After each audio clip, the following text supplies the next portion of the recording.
quels sont les événements ayant marqué la période du Silurien?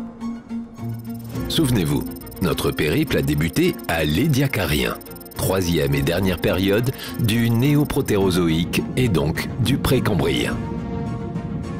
Depuis, nous avons parcouru un long chemin à travers le temps et traversé plusieurs millions d'années.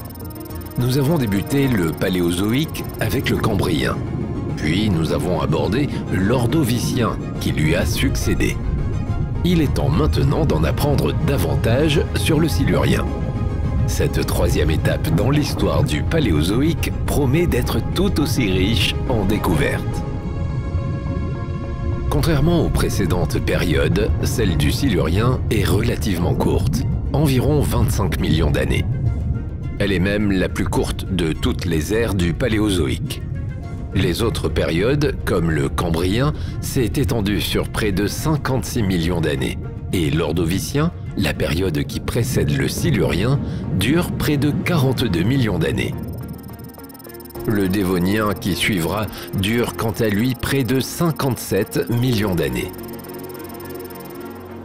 Si les géologues ont différencié la période du Silurien de l'Ordovicien et du Dévonien, c'est qu'elle est suffisamment singulière pour l'être. Les particularités et la richesse du Silurien, c'est justement ce que nous allons découvrir durant ce voyage. Le Silurien est une période charnière de notre histoire, marquée par de nombreuses évolutions de la faune et de la flore. Durant notre voyage en terre cambrienne, nous avons pu être témoins de ce que les scientifiques nomment l'explosion de la vie sur Terre. Durant l'Ordovicien, la radiation des organismes est tout aussi riche et permet à de nombreuses espèces de se développer et de se diversifier. Une radiation en biologie est une adaptation d'une lignée d'animaux, de plantes, à un nouveau milieu de vie qui entraîne des modifications facilitant leurs activités. On parle parfois de radiation adaptive ou bien encore de radiation évolutive. Si le Cambrien et l'Ordovicien ont été des périodes charnières en termes de radiation, elles sont loin d'être les seules. Dans une autre proportion, le Silurien est lui aussi une période cruciale pour la vie sur notre planète.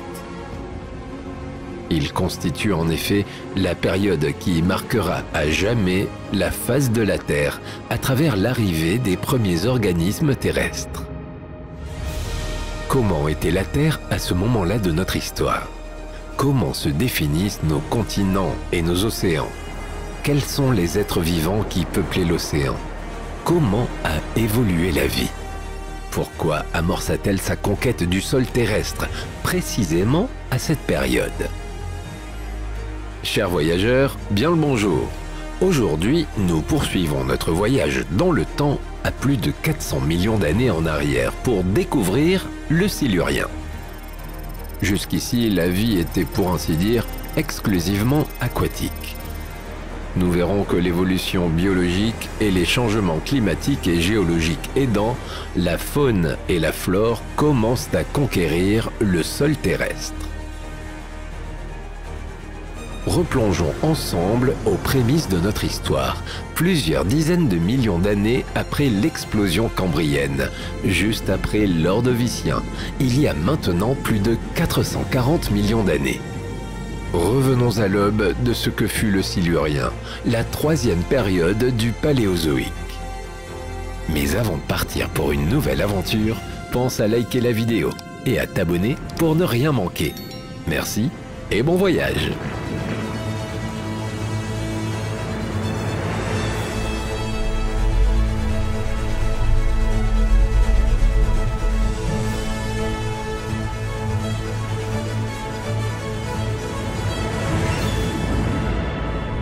Le nom de cette ère géologique vient de la tribu celtique des Silures, ayant vécu au sud du pays de Galles, région de découverte des traces de cette période.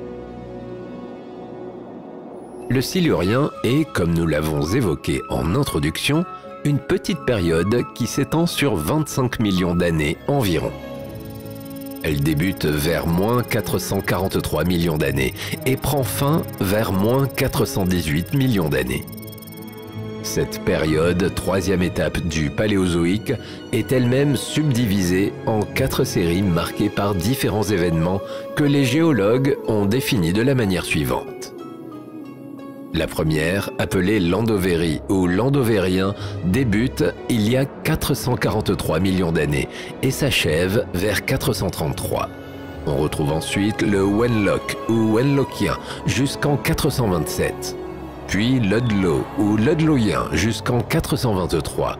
Et enfin, le Pridoli ou Prédolien clôture la période entre 423 et 419 ou 416 millions d'années selon les estimations.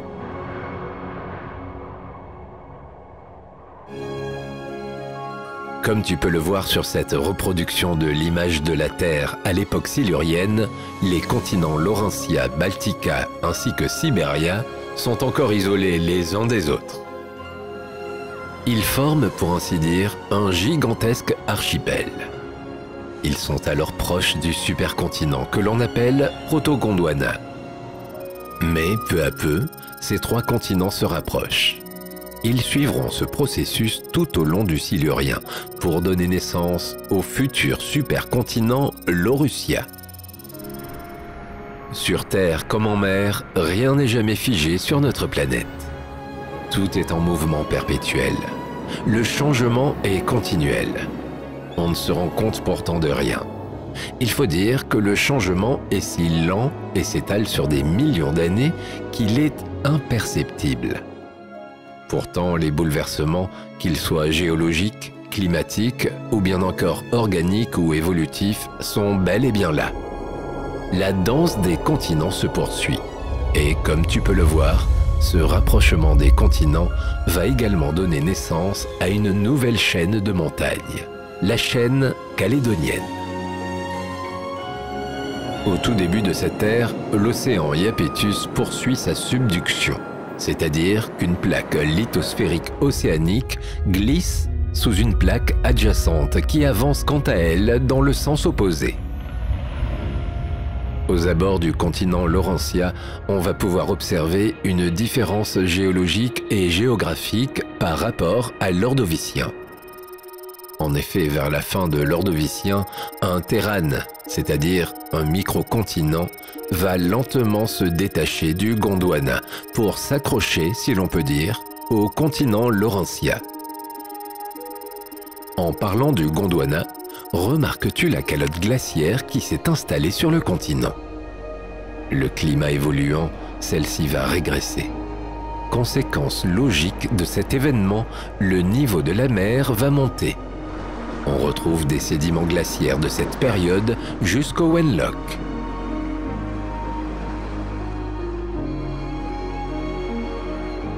Au fil du temps, un climat plus chaud s'installe.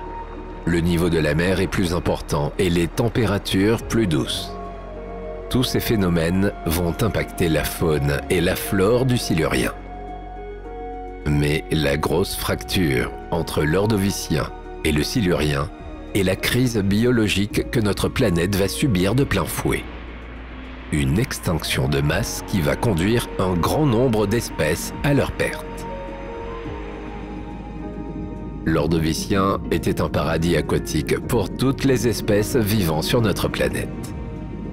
La biodiversité était riche et les espèces se développaient et s'adaptaient parfaitement à leur milieu. Rappelle-toi, nous avons parlé en introduction d'une radiation évolutive importante durant l'Ordovicien. Les espèces marines auraient alors été multipliées par 4. Elle a vu apparaître les nautiloïdes, les mollusques céphalopodes ou encore les premiers récifs coralliens. S'ensuit la crise biologique de l'Ordovicien silurien, qui se serait décomposée en 2 phases d'extinction, séparées l'une de l'autre par une glaciation. On retrouve en effet les traces d'une calotte glaciaire qui s'étend sur ce qui était alors les hautes latitudes australes. durant cette période glaciaire, peut être la conséquence directe de la dérive des continents, l'eau froide, riche en oxygène, se serait répandue dans des zones qui étaient jusqu'alors mal oxygénées. En plus, cette glaciation aurait entraîné une baisse du niveau de la mer d'une centaine de mètres. Cet accroissement des terres émergées dû à la baisse du niveau des mers affectera la faune luxuriante des plateaux continentaux, c'est-à-dire celle des eaux peu profondes qui bordent les continents et s'étendent en pleine mer, au maximum sur une petite centaine de kilomètres des côtes.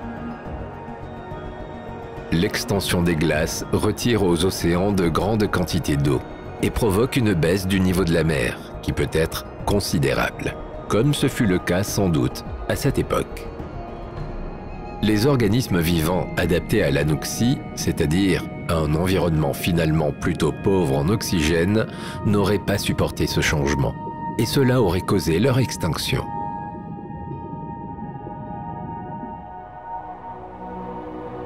Cette période de glaciation a fini par prendre fin et aurait duré entre 1 à 2 millions d'années. Il est important de préciser que bien que la glaciation soit une cause majeure de l'extinction, d'autres facteurs tels que les changements du niveau de la mer, la tectonique des plaques et les variations de la concentration en CO2 dans l'atmosphère ont également joué un rôle. La sortie de cette période glaciaire n'est pas sans conséquences. La remontée du niveau des mers aurait provoqué une expansion des eaux chaudes mal oxygénées, cause de nouvelles extinctions. Si cette hypothèse est exacte, alors elle permettrait d'expliquer pourquoi la crise biologique a affecté aussi bien des organismes vivant sur le fond, comme les brachiopodes, les échinodermes ou les trilobites, que des formes pélagiques, comme les graptolites ou les nautiloïdes. Si la crise biologique est importante, puisque les scientifiques considèrent qu'elle a touché près de 85% des espèces, elle n'a pas éteint de grands groupes dans leur totalité.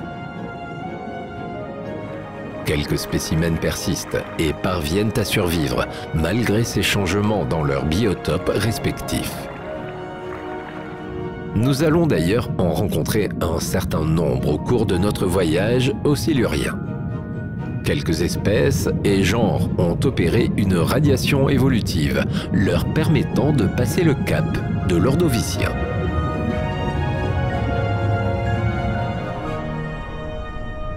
Avant de poursuivre, je crois qu'il est important de faire un petit aparté sur les extinctions de masse. Les crises biologiques telles que celle de l'Ordovicien silurien sont arrivées déjà plusieurs fois au cours de l'histoire de la Terre. Certaines sont plus connues que d'autres, notamment celle du Crétacé, associée à la disparition des dinosaures. Mais elles sont loin d'être les seules. La vie a subi 5 extinctions de masse durant le Phanérozoïque, l'éon qui s'étend du début du Cambrien il y a 541 millions d'années, jusqu'à maintenant. Les deux crises les plus importantes permettent un découpage de cet éon en 3 ères, le Paléozoïque, le Mésozoïque et le Cénozoïque. 2 extinctions de masse se sont produites au cours du Paléozoïque, à la fin de l'Ordovicien, comme on vient de l'évoquer, et à la fin du Dévonien. Contrairement à ce que l'on peut parfois entendre, ces crises n'ont jamais été brutales. Elles ont très souvent des origines multiples et combinées qui sont en cause, et celles-ci s'étalent sur des millions d'années. Lorsque l'on évoque ces extinctions de masse, on parle de crises majeures. Ce sont celles que l'on connaît généralement le plus, car elles ont bien sûr fortement marqué l'histoire de notre planète. Mais cela ne veut pas dire qu'elles sont les seules à avoir eu lieu. Il y a en effet eu des crises moins sévères qui ont ponctué l'histoire du vivant. Le Silurien a d'ailleurs connu 3 extinctions mineures que l'on peut observer dans l'océan. il y a eu ce que l'on appelle la crise de l'Irviken, il y a 433 millions d'années, à la limite entre le Llandovery et le Wenlock, la crise de Muld au début du Ludlow et la crise de Low vers la fin de cette même période.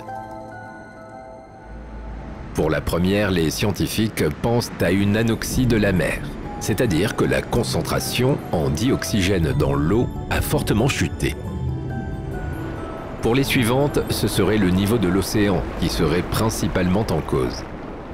En effet, en 30 000 ans, le niveau de la mer aurait augmenté de 16 mètres. C'est un changement très rapide. Trop rapide pour laisser le temps aux espèces dépendantes des biotopes impactés pour s'adapter et évoluer en conséquence.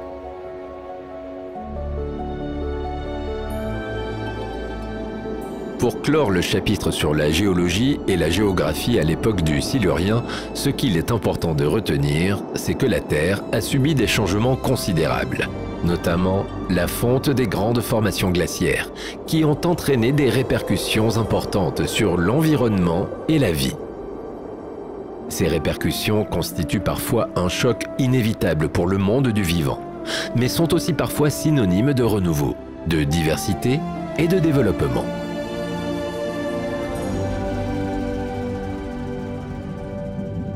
La faune a connu un grand bouleversement à la suite de l'extinction de masse qui a eu lieu à la fin de l'Ordovicien. Elle a même été fatale à un grand nombre d'espèces.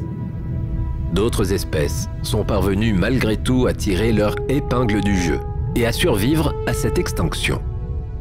C'est le cas de certaines espèces, comme à certains membres des trilobites. Après la crise biologique majeure qu'ont subi de plein fouet nos océans, la vie reprend enfin ses droits. Il faut du temps, bien sûr, pour que le processus opère. La biodiversité a été largement fragilisée et retrouver un nouvel équilibre nécessite plusieurs dizaines de milliers d'années. Après la crise, un autre événement va d'ailleurs venir chambouler quelque peu l'ordre des choses et donner un petit coup de pouce à l'ordre du vivant. Un climat plus chaud entraînera une fonte de certaines calottes glaciaires et une température de l'océan plus élevée. Ces éléments seront alors propices au développement des coraux tabulés, hexacorallières et tétracorallières, mais aussi des algues et des stromatopores. Au sujet des stromatopores, il y a quelques années encore, ils étaient classés comme faisant partie de l'ordre des coraux. On les pensait proches des millépores, des hydrocorallières.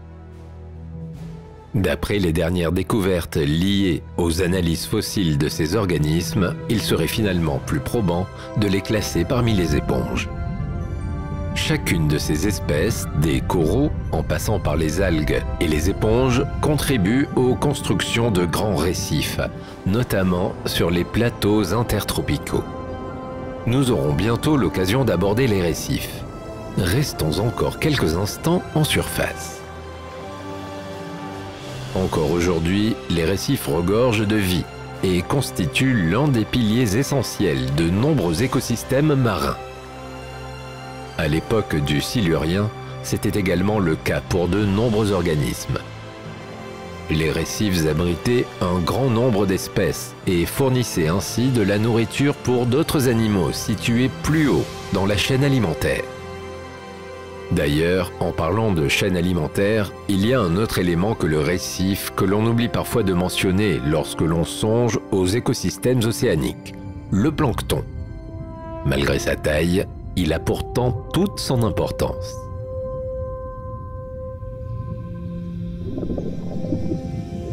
La chaîne alimentaire est l'un des éléments sur lequel repose un écosystème.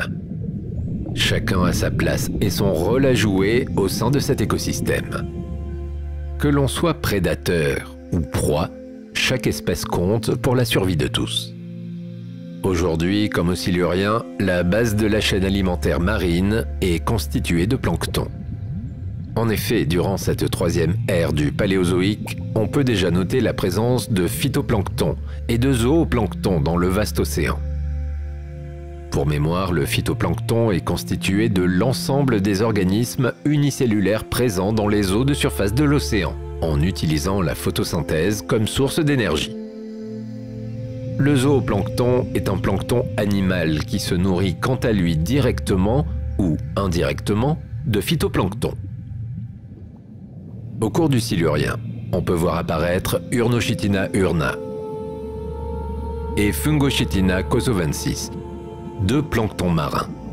Ils font partie de ce que l'on appelle en biologie des chitinozoaires. Si, comme toutes les espèces marines, le phytoplancton et le zooplancton ont été très impactés par la crise biologique à la fin du Silurien, certains ont tout de même survécu et ont même évolué.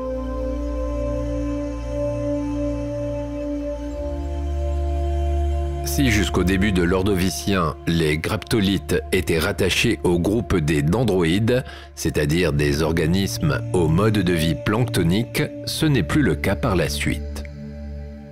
Après être sans doute passé par une phase pseudoplanctonique, ils constituent finalement, quelques millions d'années plus tard, une classe d'animaux vivants en colonie rattachés à l'embranchement des Hemichordata.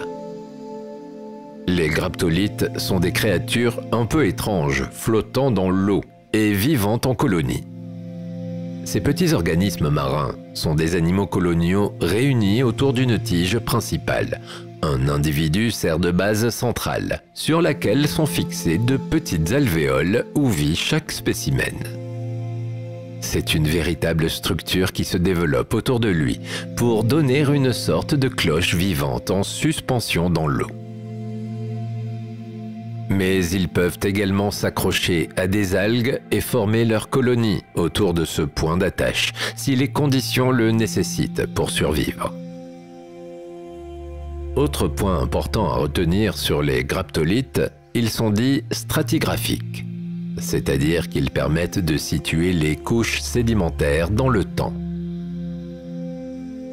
Le Llandovery est marqué par l'apparition de Parachidograptus acuminatus et Achidograptus ascensus.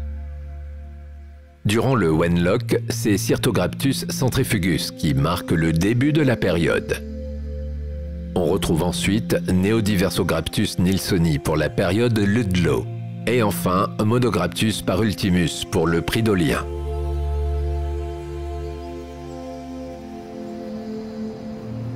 Par ailleurs, en 2015, une étude menée sur du plancton fossile datant de 415 millions d'années environ a permis de percer quelques mystères, notamment celui de certaines causes de l'extinction de masse.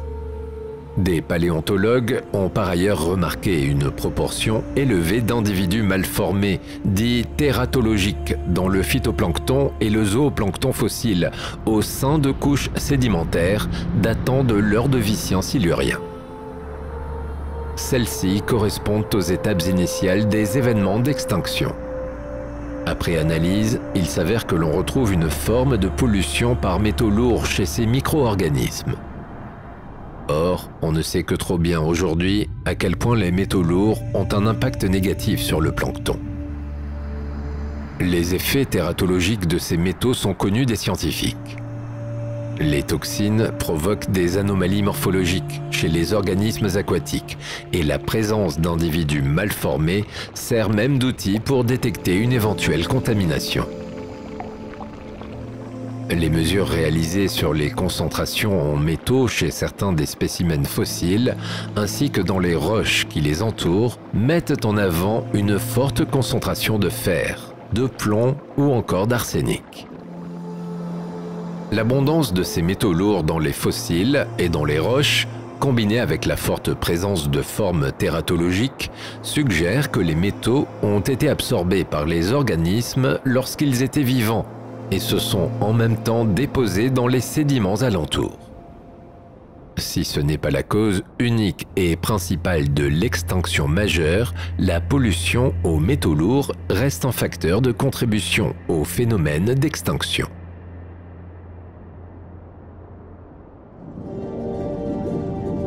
Il est peut-être temps pour nous de partir à la rencontre d'animaux marins d'une taille supérieure, tu ne crois pas ? Quelques mollusques, des brachiopodes et de nombreux poissons voudraient témoigner de leur histoire.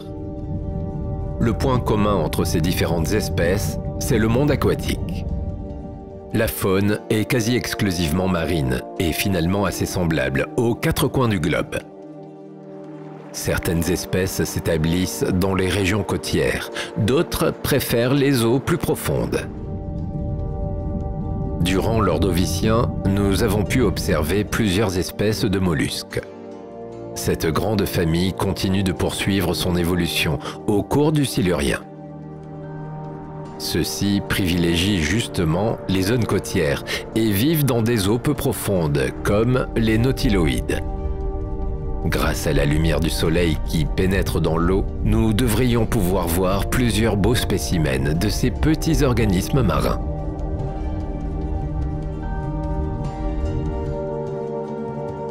Je t'ai dit à l'instant que de nombreux mollusques ont poursuivi leur évolution après l'Ordovicien durant le Silurien. Cela signifie qu'une petite poignée d'entre eux n'y est pas parvenue. Tous les nautiloïdes ne continuent pas leur développement après l'Ordovicien.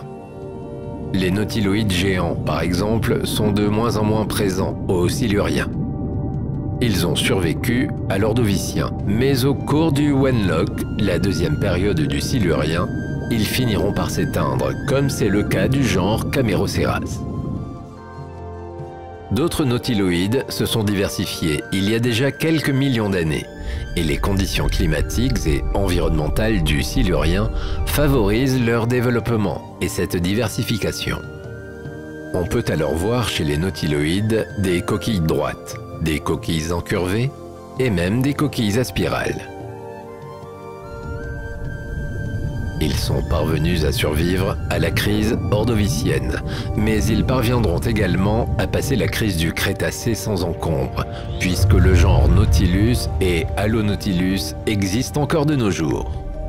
Les nautiloïdes font partie de la classe des mollusques céphalopodes tétrabranchiaux, c'est-à-dire qu'ils possèdent 4 branchies. Ils vivent exclusivement en pleine eau. La coquille de ces céphalopodes nautiloïdes est particulière. Elle s'enroule en forme de spirale sur un seul plan. À l'intérieur, il y a plusieurs compartiments, des loges séparées par des cloisons. L'animal se situe dans la dernière, que l'on appelle la chambre d'habitation. Si celui-ci ne vit que dans une seule chambre, les autres loges ont tout de même leur utilité. Dans chacune de ces loges, il y a un mélange d'eau et de gaz.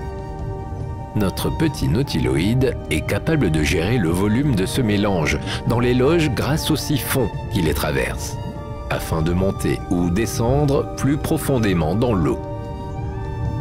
La majorité des nautiloïdes sont des charognards ou des prédateurs opportunistes. Autrement dit, ils ne jouent pas les difficiles et prennent ceux qui se présentent.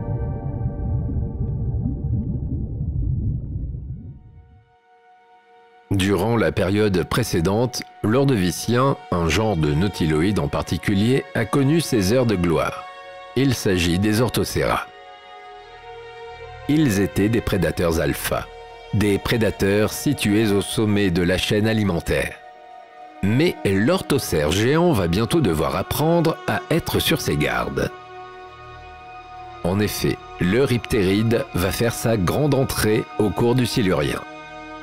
Nous voyons ici un Euryptéride Acutiramus. Ce dernier n'hésitera pas un seul instant à s'attaquer au nautiloïde géant si la faim gronde. Mais nous aurons l'occasion un peu plus tard de rencontrer ce nouveau prédateur du Grand Bleu.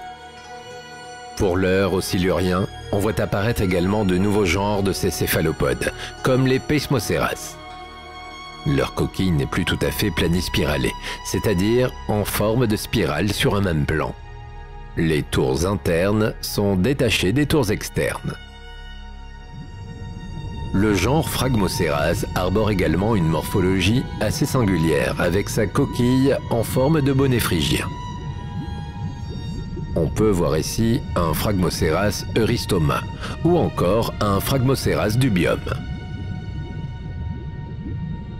Phragmoceras est un mollusque céphalopode nautiloïde qui a la particularité d'avoir une coquille incurvée en forme de bonnet phrygien et non enroulée comme celle des nautiles actuels, avec quasiment 2 ouvertures, une pour la tête, l'autre pour le siphon.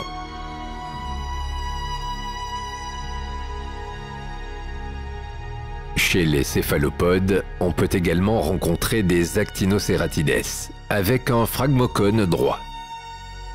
Le phragmocone est l'équivalent de l'ostracum des autres mollusques. Il constitue la partie cloisonnée de la coquille des céphalopodes.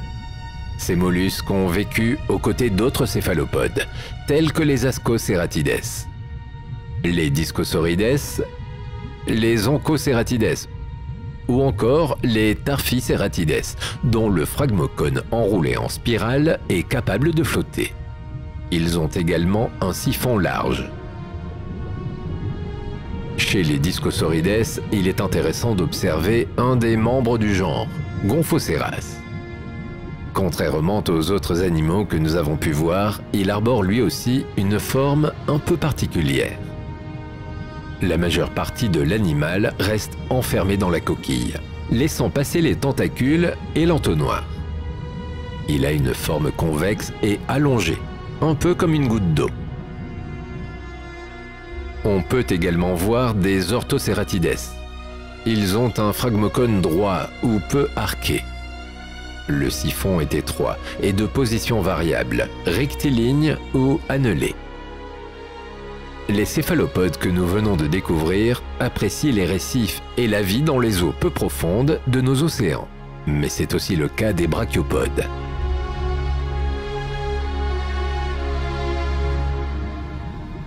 Si les mollusques sont présents, ce sont surtout les brachiopodes qui sont majoritaires et peuplent plus largement les océans du Silurien.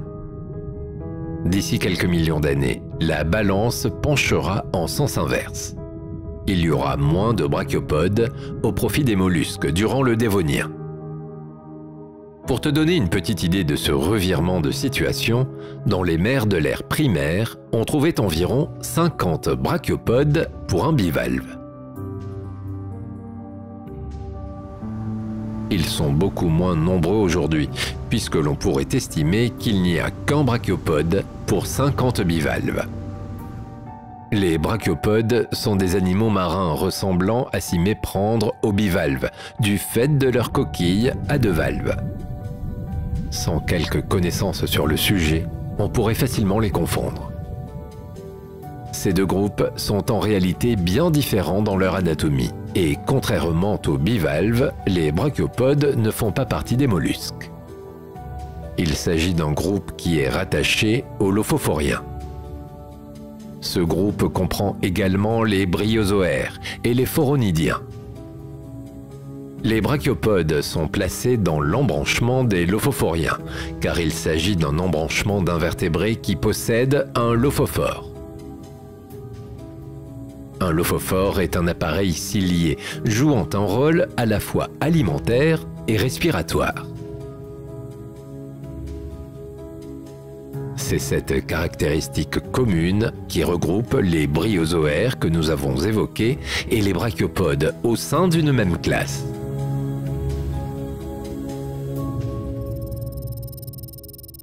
Le Paléozoïque est l'âge d'or des brachiopodes. C'est en effet durant cette longue période que ces derniers furent les plus nombreux et les plus diversifiés.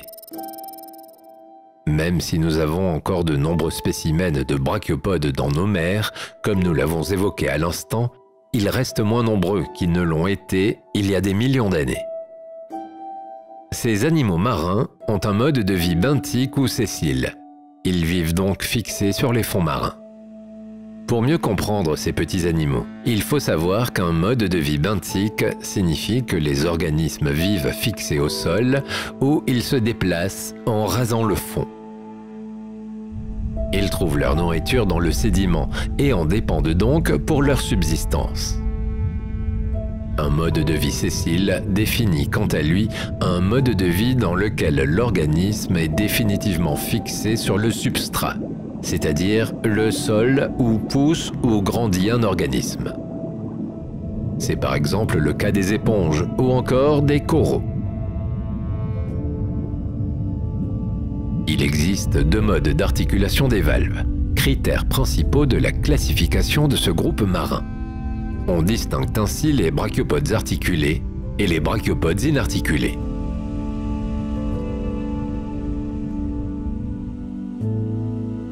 Durant le Silurien, les brachiopodes articulés se diversifient très fortement. Contrairement aux inarticulés, les coquilles des articulés restent soudées même après la mort de l'animal. L'articulation est rendue possible par la présence de dents sur une valve, la valve pédonculaire, et de fossettes de forme complémentaire sur l'autre valve.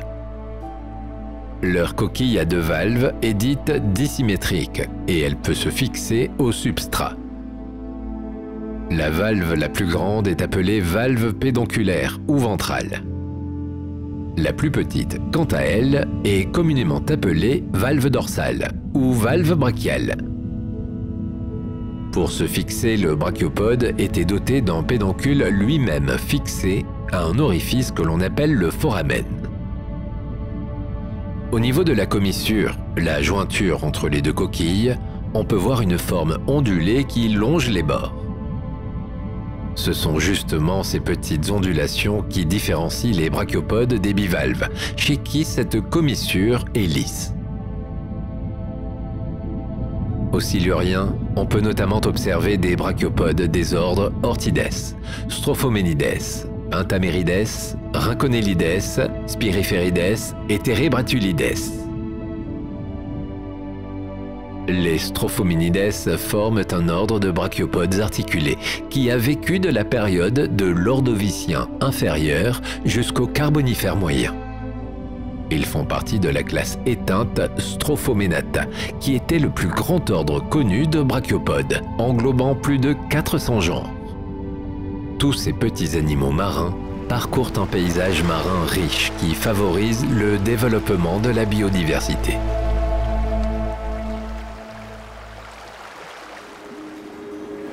Comme tu peux le voir, ce paysage est très varié dans les eaux peu profondes. On peut même y voir des animaux aux formes originales. Les lys de mer, appelés également crinoïdes, peuplent les océans du Silurien, tout comme Siphocrinites elegans. Ils font partie des échinodermes, comme les oursins ou les étoiles de mer. Ils sont apparus à l'Ordovicien, mais se développent beaucoup au Silurien. Il en existe toujours à notre époque. Du fait de leur forme et leur nom, on les confond souvent avec des fleurs marines. Mais ce sont bel et bien des animaux calcaires et non des végétaux. Observons le Siphocrinites elegans d'un peu plus près, tu vas comprendre. Il est doté au sommet de ses bras articulés de pinnules. Ce sont des sortes de petites plumes qui lui permettent de capturer le plancton. Ses bras se regroupent et se rattachent à la partie centrale, le calice, qui repose elle-même sur la tige. À l'extrémité de cette tige, le lys de mer a des crampons. À l'aide de ces crampons, il s'accroche au sol. D'autres animaux similaires ont investi les fonds marins. Les cariocrinites, par exemple, eux aussi échinodermes, se développent largement. Tu peux observer ici un Cariocrinites ornatus. Ces récifs coralliens se sont progressivement installés notamment dans l'océan Iapetus, qui sépare le Protogondwana et le Laurussia en devenir. Ils sont devenus le lieu privilégié où résident les nautiloïdes que nous avons pu voir, mais aussi les brachiopodes. Un peu plus loin, on peut apercevoir les fameux trilobites de l'Ordovicien, qui se sont beaucoup diversifiés depuis leur apparition, il y a quelques millions d'années. Pour tous ces petits animaux, ces récifs au fond de l'océan auraient pu s'apparenter au paradis. Mais c'était sans compter l'arrivée d'un grand arthropode, l'Euryptéride.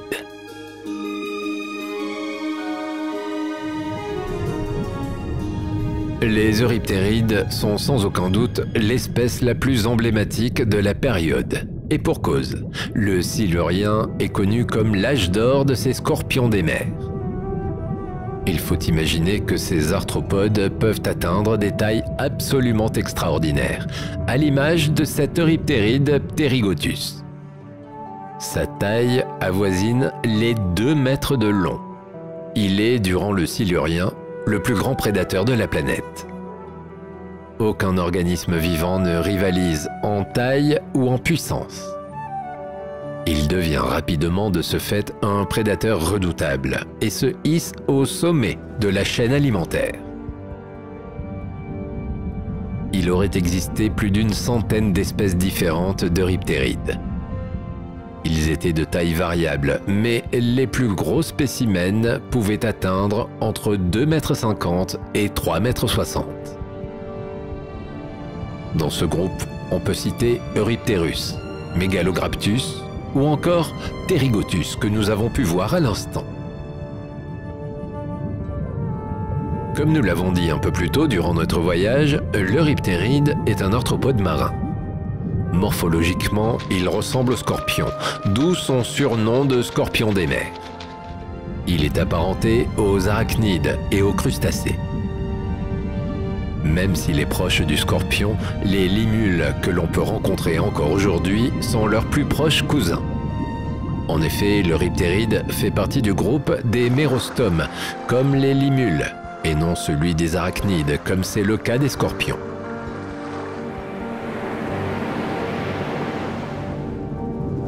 L'euryptéride est facilement identifiable. On le reconnaît à son corps allongé et à sa grande queue articulée. À l'extrémité de sa queue, on peut voir son aiguillon. Cependant, contrairement aux scorpions que nous connaissons aujourd'hui, il s'avère que cet aiguillon-là ne contenait pas de venin. C'est tout du moins ce que nous savons à la lumière de nos connaissances actuelles. L'euryptéride est aussi doté d'une paire de pattes en forme de nageoire et de pinces géantes et tranchantes. Elles sont très efficaces pour découper et broyer ses proies. Si certaines espèces du genre étaient sans doute opportunistes et n'hésitaient pas à se nourrir de cadavres trouvés çà et là au fond de l'océan, d'autres euryptérides étaient de fins prédateurs. Leur taille était un atout, et pour atteindre de telles mensurations, il faut que l'environnement et le milieu de vie soient propices. À cette époque, le taux d'oxygène est plus élevé. Or, des expériences sont parvenues à démontrer que plus le milieu aquatique ou terrestre est riche en oxygène, plus les insectes, mais également les euryptérides, dans notre cas, peuvent atteindre des dimensions exceptionnelles. Comme nous le disions à l'instant, les euryptérides font partie des plus grands prédateurs de l'époque et se sont très vite hissés au sommet de la chaîne. Ils chassaient en eau profonde des trilobites. Les trilobites ressemblent un peu à des cloportes aquatiques. Ce qui est valable chez les euryptérides en termes de dimension est tout aussi valable chez les trilobites. Il existait des espèces de quelques millimètres à peine, mais également de très gros spécimens. Certains affichent près de 75 cm de long. Il fallait donc des prédateurs adaptés à ce type de morphologie. Leur carapace dorsale rigide et riche en carbonate de calcium fossilisait facilement, d'où leur abondance dans les sédiments. Par contre, la face inférieure et les appendices sont rarement conservés. Ils ne sont connus que chez une dizaine d'espèces. Les euryptérides et les trilobites ont un autre point commun. Comme tous les arthropodes, ils grandissaient toute leur vie par mues successives.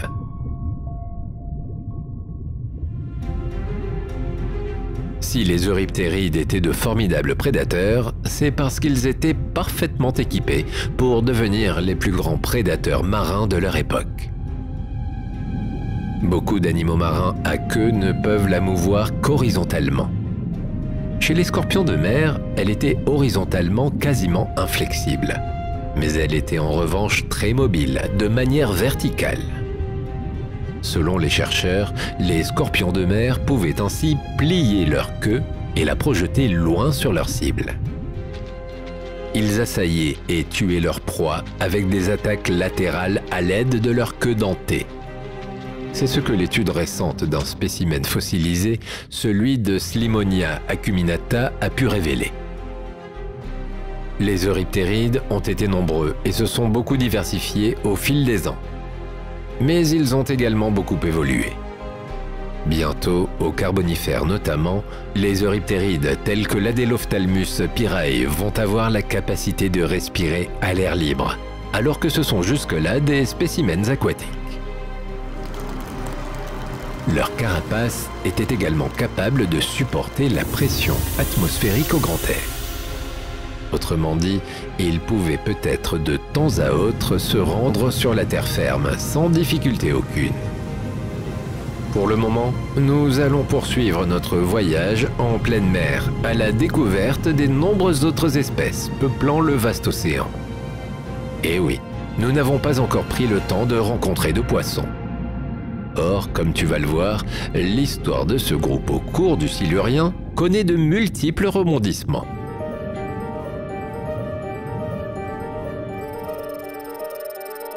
Les poissons vont beaucoup évoluer, surtout à la fin du Silurien. Mais revenons un peu en arrière pour mieux comprendre ces changements. Les premiers organismes dotés d'une corde apparaissent au Cambrien. C'est de cette corde que dérive la colonne vertébrale, sur laquelle peuvent se fixer des muscles leur conférant ainsi une meilleure mobilité. Puis au cours de l'Ordovicien apparaissent des organismes tels que Sacabambaspis.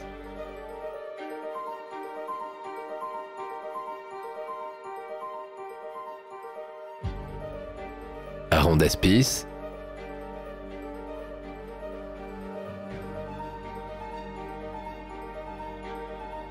et Astrapis, qui se dotent d'un exosquelette.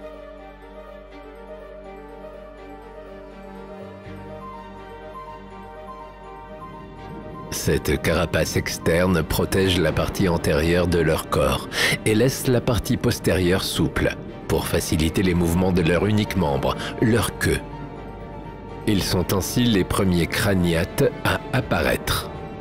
On entend par craniate le clade qui comprend des animaux dotés d'un crâne cartilagineux ou osseux protégeant la partie antérieure du système nerveux. Ils font partie des ostracodermes. Dépourvus de nageoires latérales, ils n'utilisent que la force de leur queue pour se diriger dans le fin fond des océans. L'évolution du poisson dans les grandes lignes s'était à peu près arrêtée ici, à la fin de l'Ordovicien. Même s'il y eut quelques ébauches d'évolution, elle se fixe et se développe surtout au Silurien.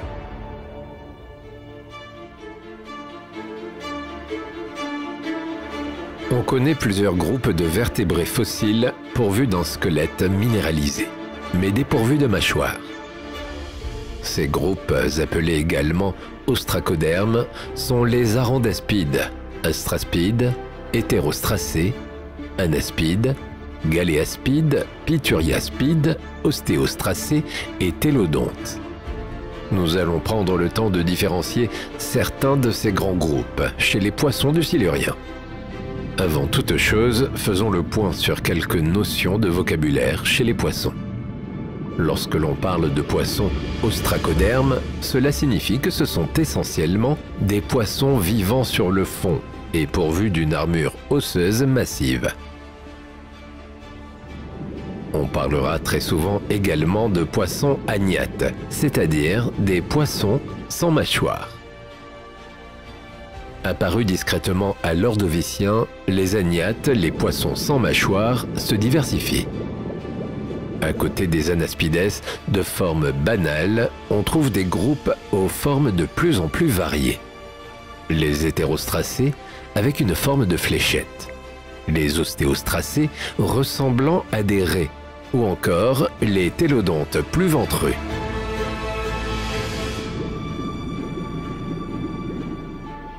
Commençons par étudier les anaspides. Et pour découvrir ce groupe, nous allons observer un membre exceptionnel, puisqu'il s'agit de Birkenia. Il est un peu moins long que les précédents. Il mesure environ 10 cm. En revanche, comme les autres, il n'a ni mâchoire ni nageoire. Il se démarque également par un ensemble complexe d'écailles dorsales. Les anaspides possèdent généralement 6 à 25 branchies. Mais le genre Birkenia, lui, en possède 30. Celui-là est un Birkenia elegans. Il s'agit sans doute d'un poisson filtreur. Les ostracodermes sont, pour ainsi dire, les plus évolués des agnates. S'il reste du chemin à parcourir, ces poissons sont de mieux en mieux adaptés à leur environnement et équipés pour se défendre contre les prédateurs. Chez les membres des anaspides, on peut notamment citer l'anaspide Pharyngolepis oblongus. Il n'a pas de bouclier facial, mais une forme plutôt allongée avec une nageoire anale bien développée. Il mesure entre 10 et 25 cm environ.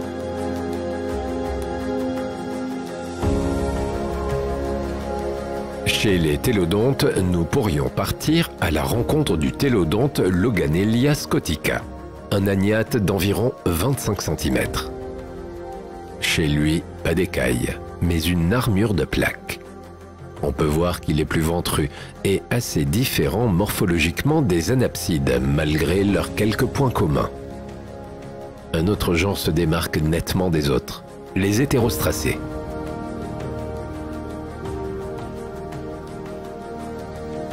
Les hétérostracés sont pourvus d'un bouclier dermique antérieur et d'écailles sur le corps et la queue. Comme tu peux le voir, l'avant de ces poissons est très marqué. Il arbore une forme de flèche ou de fer à cheval à l'avant. Les hétérostracés sont des vertébrés agnates. Ils sont reconnaissables grâce à leur bouclier facial, formé d'un os unique. On parle de bouclier dermique antérieur.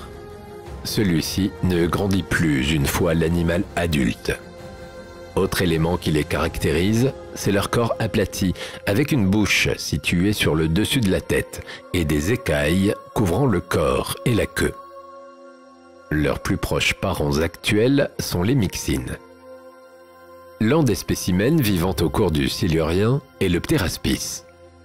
Ce poisson présente un double bouclier de plaques dorsales et ventrales. Il a également un rostre ou rostrum. C'est un appendice de forme allongée que certains animaux, vertébrés ou invertébrés, peuvent avoir, comme le requin-scie par exemple. Même s'il ne dispose pas véritablement de nageoire à proprement parler, le pteraspis a une queue lobée, une carapace et un rostre qui lui offrent un très bon aérodynamisme sous l'eau. Et puis, si tu l'observes d'un peu plus près, tu remarqueras alors que sa carapace a quelques protubérances sur les côtés, un peu comme des ailes, qui lui permettent également de concourir chez les meilleurs nageurs du Silurien. L'épine que tu vois sur le dos de sa carapace n'a pas beaucoup d'utilité pour la nage. En revanche, elle était sans doute très utile pour repousser les prédateurs. Le mets favori du pteraspis est le plancton. Il vivait donc plutôt en surface et non dans les profondeurs. Il existe au Silurien différentes espèces de pteraspis, notamment le pteraspis crouchy et le pteraspis rostrata. Un poisson lui ressemble beaucoup. C'est pour ainsi dire un proche cousin du pteraspis. Il s'agit du Rhinopteraspis dunensis. Tu remarqueras que, comme lui, il a une carapace, un rostre et des épines défensives sur le dos. L'un et l'autre mesurent entre 20 et 30 cm environ.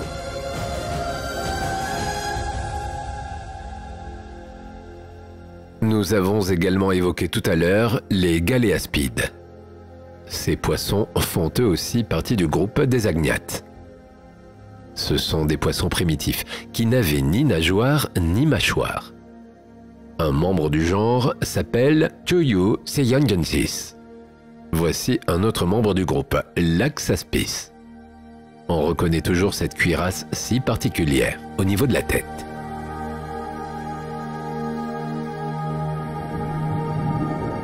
Notre petit séjour chez les agnates touche à sa fin, mais notre voyage chez les poissons n'est pas terminé pour autant. En effet, l'évolution de ces poissons ne constitue pas la seule grande révolution les concernant.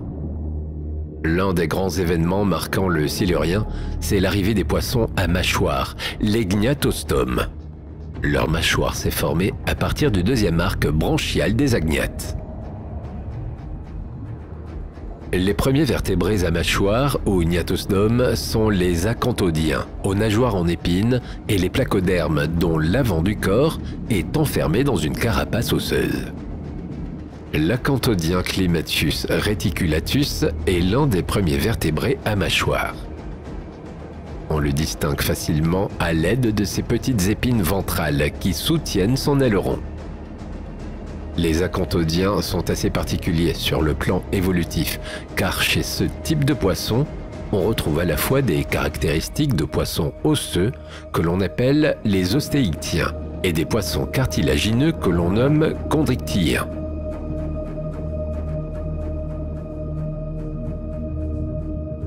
Durant l'Ordovicien, les océans étaient peuplés de poissons dits ostracodermes, des poissons blindés possédant une cuirasse osseuse dermique.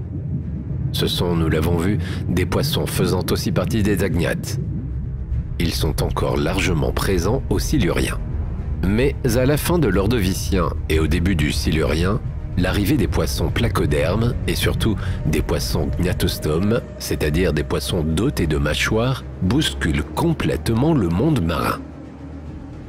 Attention cependant à ne pas faire de mauvaises suppositions. Mâchoire ne signifie pas pour autant dentition. Le groupe des poissons placodermes a connu deux révolutions majeures. Différent des ostracodermes, ils possédaient une cuirasse articulée, principalement sur l'avant du corps, composée de plaques qui rappellent la carapace des tortues. L'autre point fort de ces poissons, c'est bien sûr la mâchoire. Leur mâchoire se termine par des excroissances osseuses. On peut également voir ce type de mâchoire chez les tortues modernes. Il faudra encore attendre un peu pour voir de véritables dents chez les poissons.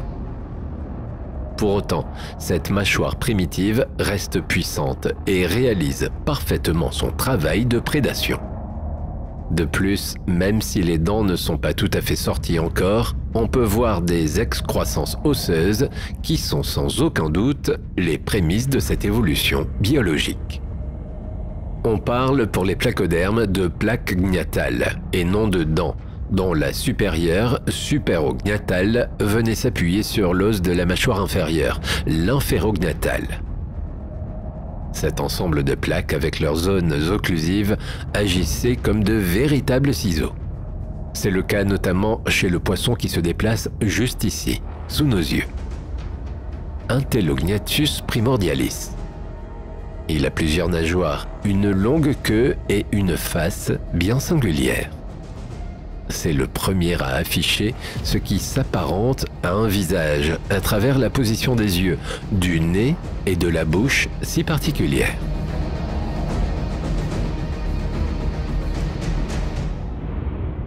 Lorsque tu observes un ostracoderme tel que l'Anaspide pharyngolepsis oblongus et un placoderme tel que Antellognathus primordialis, tu remarqueras qu'il y a plusieurs autres différences très nettes entre ces deux groupes de poissons.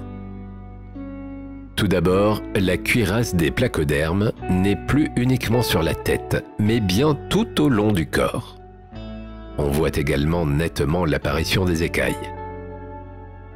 Au niveau morphologique, ce qui frappe l'œil, c'est sans doute la présence des nageoires.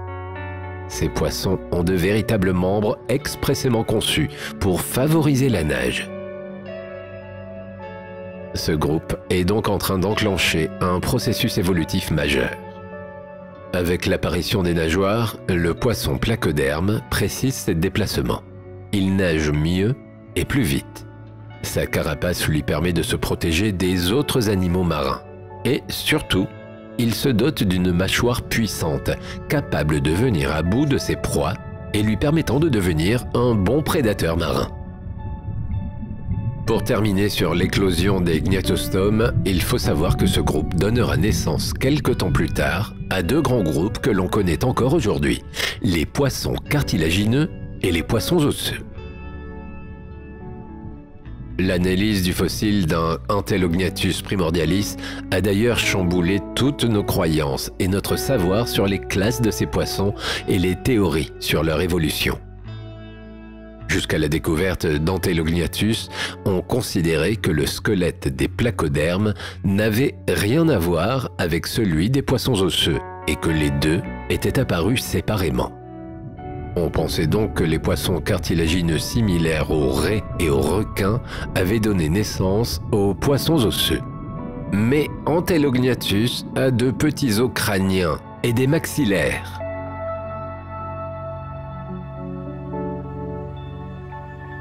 Les placodermes seraient donc les ancêtres directs des poissons modernes.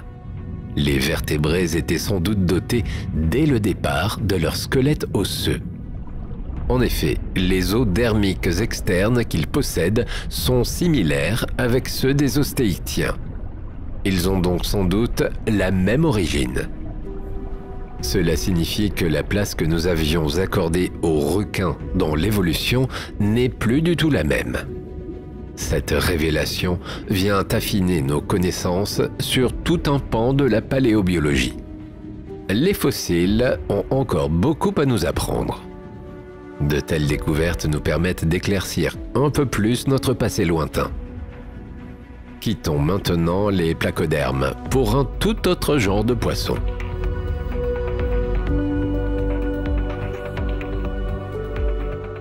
Même s'ils ne font pas partie des gnatostomes à proprement parler, il serait intéressant de rencontrer quelques conodontes. Ces poissons si particuliers ont assurément beaucoup de choses à nous apprendre et nous faire découvrir. Le genre Urmiella par exemple, notamment Urmiella inflata, était présent dans les océans du Paléozoïque. Ce sont des animaux assez difficiles à décrire et plutôt originaux, voire effrayants, malgré leur petite taille.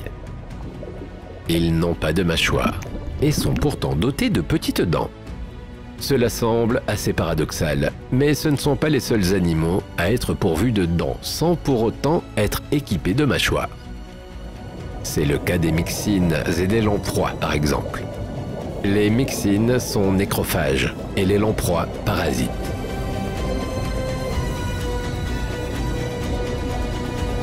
Une étude datant de 2012, publiée dans Proceedings of the Royal Society B, nous éclaire un peu sur cet animal, qui est certainement un vertébré, et sur son mode de nutrition, puisqu'il possédait un système de dentition plutôt original. D'après cette étude, les scientifiques, un groupe de Britanniques et d'Australiens, ont pu mettre à jour, grâce à l'usure des dents, le fonctionnement de leur dentition si particulière. Les dents fonctionnaient par paires, les unes en face des autres, exerçant des mouvements de rotation pour broyer la nourriture. Enfin, l'absence de mâchoire ne permettait pas à ces poissons d'exercer une forte pression, mais ils parvenaient à compenser le problème grâce à des dents très pointues.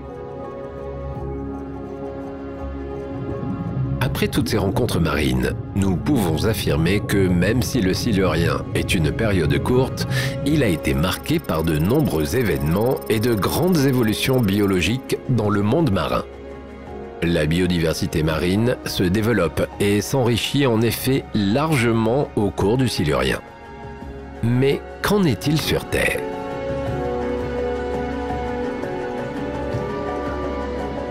La vie terrestre est limitée à une bande humide étroite autour des cours d'eau et des lagunes. Mais même si elle est encore limitée, elle est présente. À la fois fragile et solidement ancrée au sol, elle est bien décidée à conquérir la terre ferme. Mais comme tu l'imagines, tout ne s'est pas fait en un jour. Il a fallu plusieurs millions d'années pour parvenir à cette bande terrestre étroite, humide et gorgée de vie du Silurien. Après la radiation ordovicienne, qui fut elle aussi très riche et importante, l'arrivée des premiers arthropodes sur Terre est sans aucun doute la révolution la plus importante de l'histoire de la vie sur Terre. Elle est symbolique. Elle marque le début de tous les possibles. Les plantes ont été les premières à coloniser la terre ferme, dès l'Ordovicien, il y a 470 millions d'années, modifiant fondamentalement la géosphère. Oxygénation de l'atmosphère, formation des sols et nouveaux régimes climatiques et sédimentaires. Mais jusqu'ici, les plantes étaient pour ainsi dire seules au monde.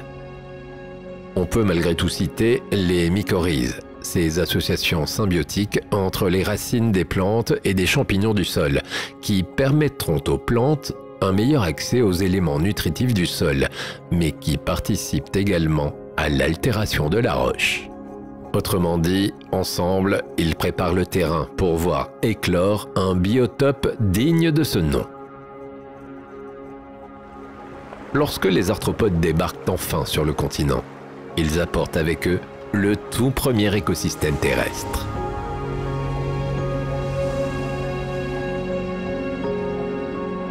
Les arthropodes ont été les premiers animaux à franchir le pas, avec les myriapodes et les arachnides aux siluriens, il y a 430 millions d'années.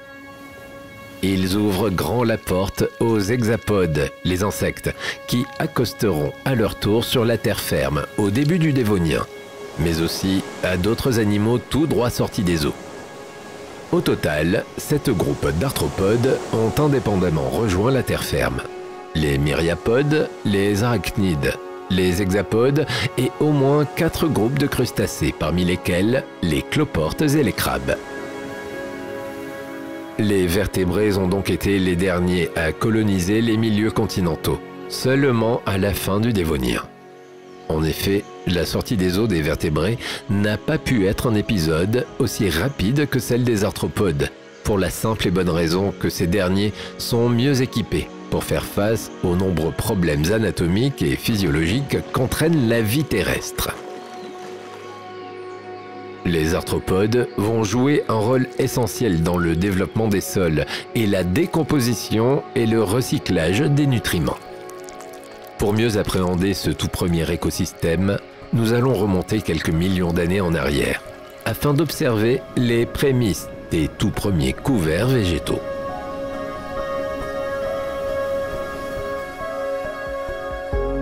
Les plus anciens fossiles de plantes terrestres remontent au début de l'Ordovicien moyen, il y a près de 470 millions d'années.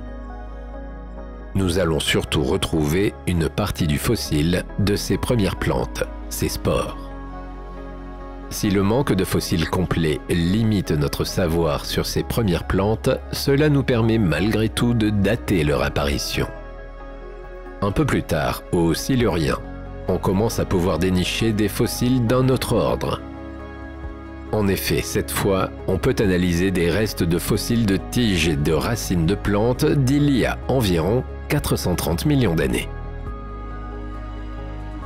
Parmi ces fossiles, on trouve les premières plantes vasculaires, également appelées trachéophytes, permettant le transport de l'eau et des sels minéraux à travers la plante. Les plantes vasculaires, qui produisent plus d'acide que les algues ou les lichens et dont le système racinaire est beaucoup plus développé, offrent une plus grande surface de contact. Elles ont donc très probablement provoqué une intensification de l'altération du substrat, c'est-à-dire du sol où elles poussent. Avec ces premières plantes, la Terre est capable d'accueillir ces nouveaux habitants. Il a fallu de nombreuses transformations morphologiques, mais également physiologiques, que ce soit chez les plantes ou chez les animaux, pour que les organismes vivants puissent s'adapter à une vie terrestre. Si le monde aquatique n'est pas toujours des plus paisibles, la vie est rude à la surface et bien plus instable. Les arthropodes, grâce à leur carapace rigide, ont pu pallier la première difficulté que pose la pression atmosphérique sur un corps. Difficulté qui jusqu'ici n'était pas aussi problématique, puisque les organismes vivaient dans l'eau. Un autre problème auquel doivent faire face les premiers colons de la Terre, c'est la reproduction hors de l'eau. Les premiers temps, les animaux vivant sur Terre se reproduisaient encore dans un milieu aquatique. Il faudra en effet attendre quelques évolutions supplémentaires, et surtout des révolutions biologiques majeures telles que l'œuf amniotique pour contourner cet obstacle. Mais nous n'en sommes pas encore là, loin de là.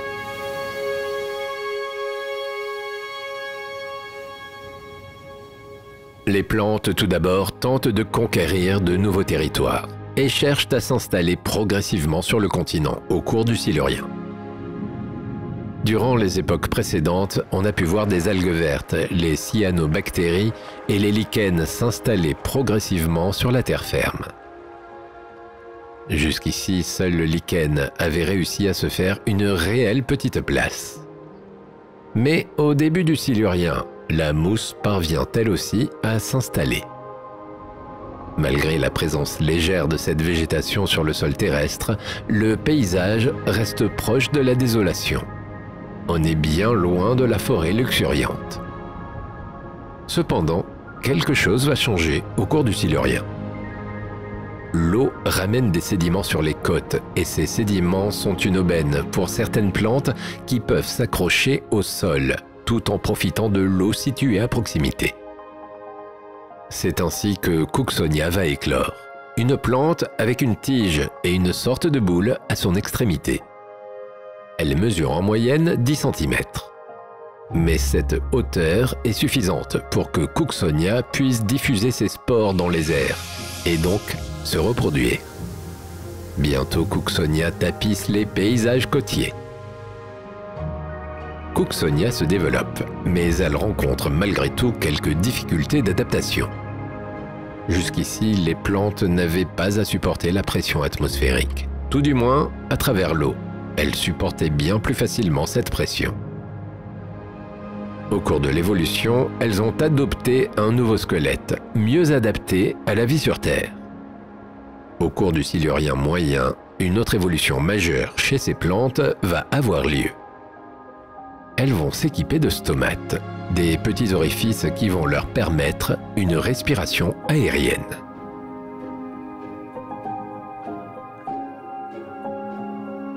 Les plantes connaîtront ainsi de nouvelles capacités afin de s'adapter à leur nouvel environnement. Dans l'eau, les nutriments étaient plus faciles d'accès. Sur Terre, elles font face à la roche. Pour pallier ce problème, elles vont acquérir les rhizomes. Ce sont les prémices, si l'on peut dire, des racines. Grâce à cela, elles peuvent absorber des nutriments du sol et surtout les redistribuer, même aux organes les plus hauts de la plante. Il faudra attendre quelques millions d'années encore pour que les plantes complètent leur panoplie avec des excroissances. Celles-ci vont leur permettre de capter plus de rayons du soleil et donc de se développer. Pour que chacune tire son épingle du jeu, il faut parfois monter bien plus haut que les autres. À cette époque, les fougères sont bien plus grandes que celles que nous connaissons, par exemple. Mais si au Silurien, la végétation est encore très limitée, elle permet tout de même d'aider de nouvelles espèces à éclore. Sur la terre ferme, il y a en effet quelques espèces végétales, mais aussi des animaux qui débutent leur périple sur Terre. Au Silurien, nous en sommes encore aux prémices de la végétation. Mais cela suffit pour que les myriapodes et des arachnides, avec les acariens, les araignées et scorpions, parviennent à s'adapter à un environnement terrestre.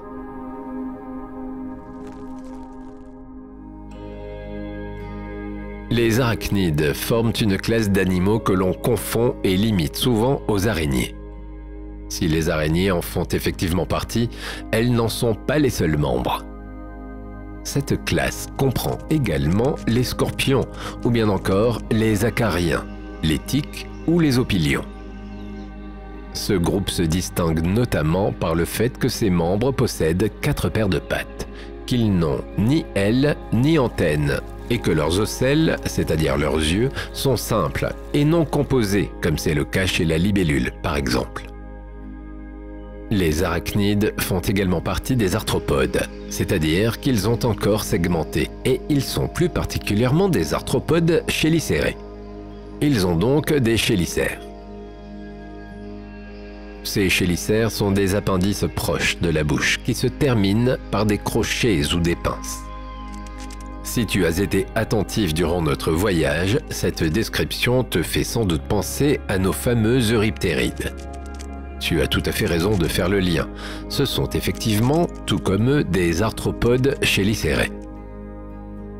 L'ordre des arachnides est compris dans la classe de ces arthropodes chélicères. Les euryptérides en font donc également partie, puisqu'ils sont eux aussi dotés d'appendices proches de la bouche qui se terminent par des crochets ou des pinces.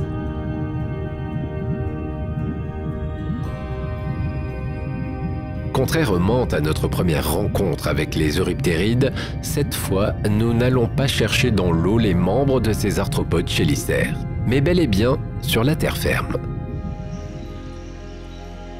La végétation aidant, les araignées, les scorpions ou encore les myriapodes sont parvenus à s'y faire une petite place. Comme tu le sais sans doute à présent, les premiers arthropodes à pinces du sous-ordre des chélicérés sont apparus il y a environ 540 millions d'années, pendant le Cambrien, la plus ancienne des périodes de l'ère paléozoïque. La plupart se sont adaptés à la vie terrestre. Mais au cours du Silurien, on voit apparaître les premiers scorpions et les premières araignées à s'établir sur le continent, tout du moins à laisser une trace témoignant de leur passage sur Terre. Et oui, n'oublions pas que l'histoire lointaine est une science bien particulière. Les scientifiques s'appuient sur les connaissances actuelles, la technologie et bien sûr, en premier lieu, sur les fossiles retrouvés. Malheureusement, on ne parvient pas toujours à trouver des vestiges de ce passé si lointain. D'après les analyses des éléments en notre possession pour le moment, il s'avère que les premiers scorpions et araignées sur le continent datent du Silurien. Mais de futures découvertes actualiseront ou affineront peut-être cette information. Chez les arachnides du Silurien, on rencontre sur Terre le genre scorpion et le genre araignée en particulier.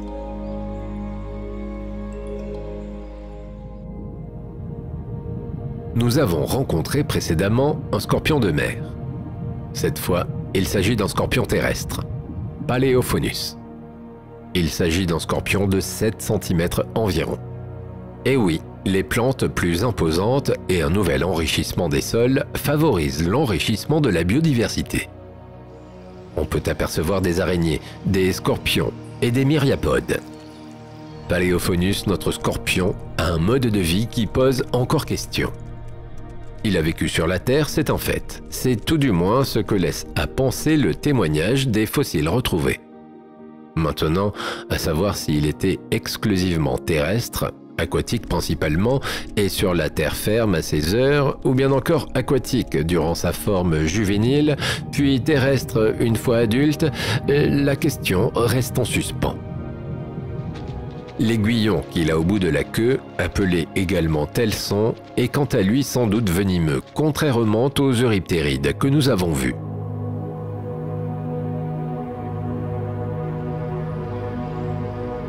Chez l'araignée, on constate nettement des similitudes et des divergences avec le scorpion.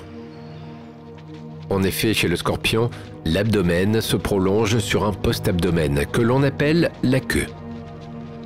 Chez l'araignée, le corps est composé de 2 parties, mais la tête et le thorax sont combinés en une seule et même partie, que l'on appelle le céphalothorax.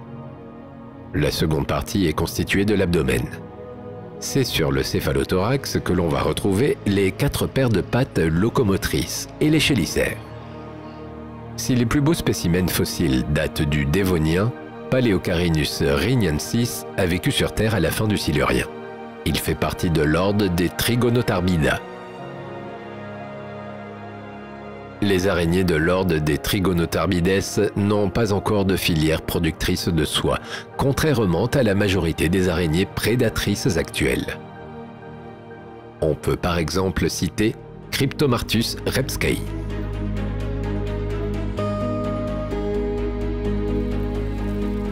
Pneumodesmus vivait également sur Terre à la même époque.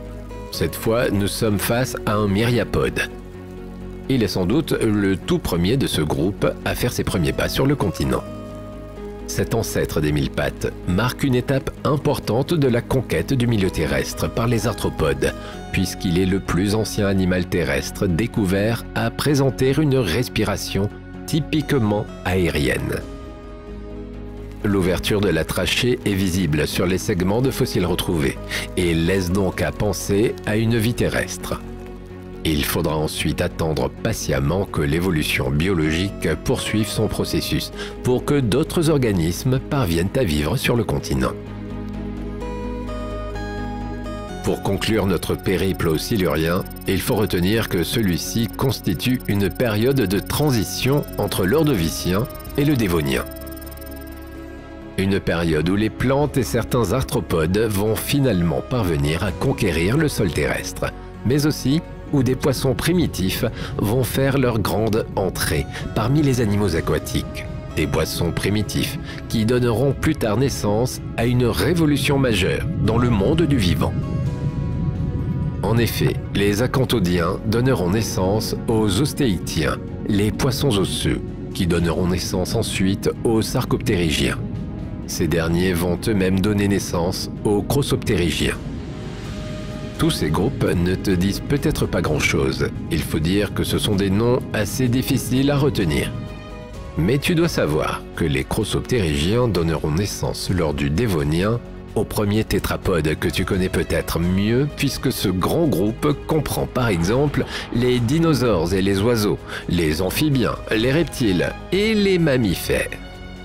Mais tout cela, c'est une autre période, une autre histoire, un autre voyage temporel.